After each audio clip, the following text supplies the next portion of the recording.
ทักทายสบายดีเนาะทุกคนเนาะมื้อนี้วันที่21เดือน5ปี2025เนาะเอามาเบิ่งการสัญจรอยู่แถวบริเวณอ่าเขตดอนนูนเนาะบรรยากาศตอนแรงมื้อนี้เนาะ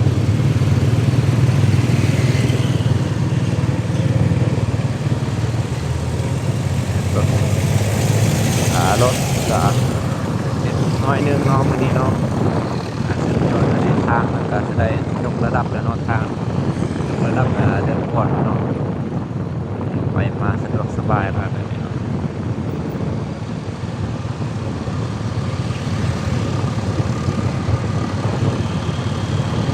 พอดีมื้อนี้วันพุธเนาะหวยออกวันนี้ออก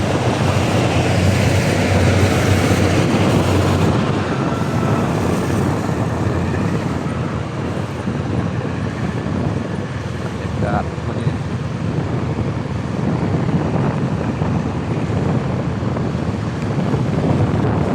วันนี้ก็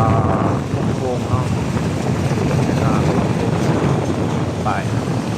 แล้วก็ค่อยไล่บันไดรถเนาะ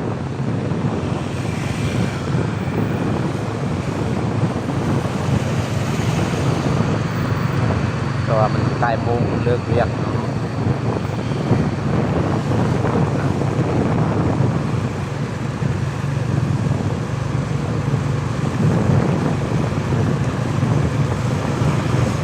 เราสิไม่ไปทางเราสิไปทาง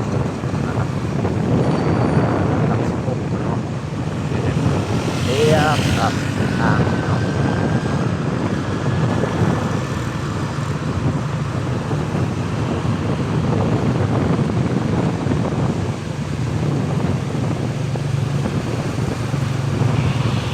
อันนี้ก็แถววงเวียนดอนนูนเนาะอันนี้วงเวียนดอนนูนเนาะในละสองฝั่งมันจะมีร้านค้าเนาะค้าฮะขายของขายเครื่องเนาะก็อันนี้จะเป็นวงเวียนดอนนูนเลยเนาะตัวนี้วงเวียนที่ใหญ่เนาะฝั่งนั้นเป็นห้างขายเครื่อง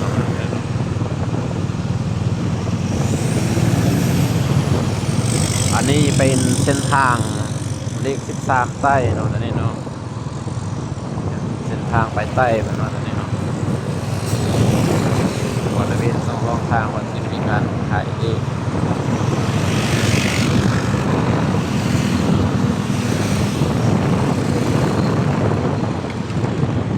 วักนั้นแม่นกำลังมีการต่อเติมสร้างเครื่องเนาะ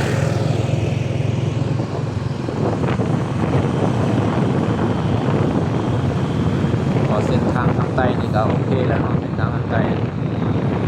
เป็นการปรับปรุงสำเร็จแล้วทางใต้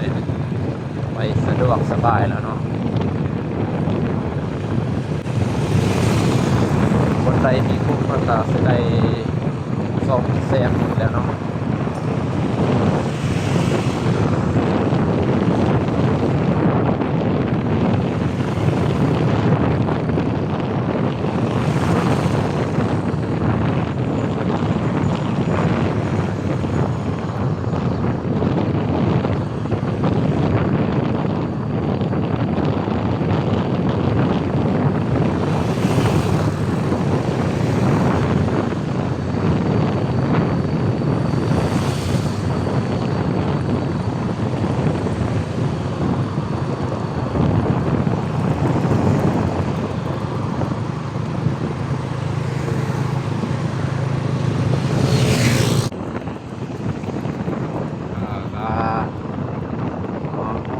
ตลาดนี่นะอันนี้เป็นตลาดแนวนอกนี่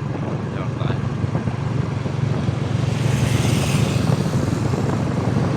มีตลาดซุมซนเนาะอยู่แถวหลัก16ตลาดสร้างเพือก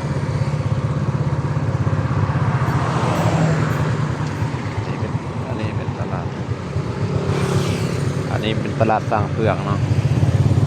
เดี๋ยวเราสิบ่ได้เข้าไปทางด้านในเนาะเพราะว่าไม่ไปทางเราสิไปทางเหนือคนก็เข้าหลายอยู่เนาะตลาดเนี่ยเนาะ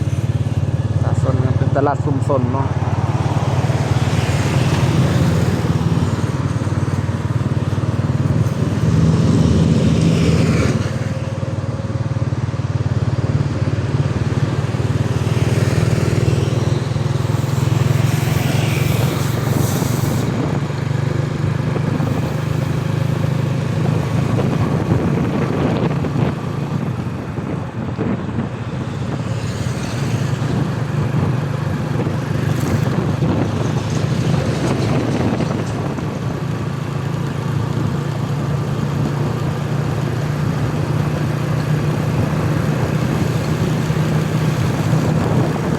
ขอบน้ำมัน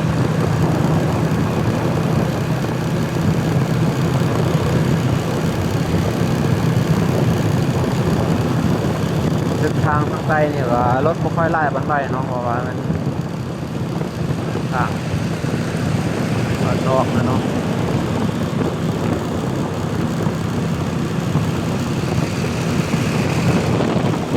โอ้แกรถจักรเนาะอันนี่เนาะเนาะไปทางคุณทางใต้เนาะนี่เนาะ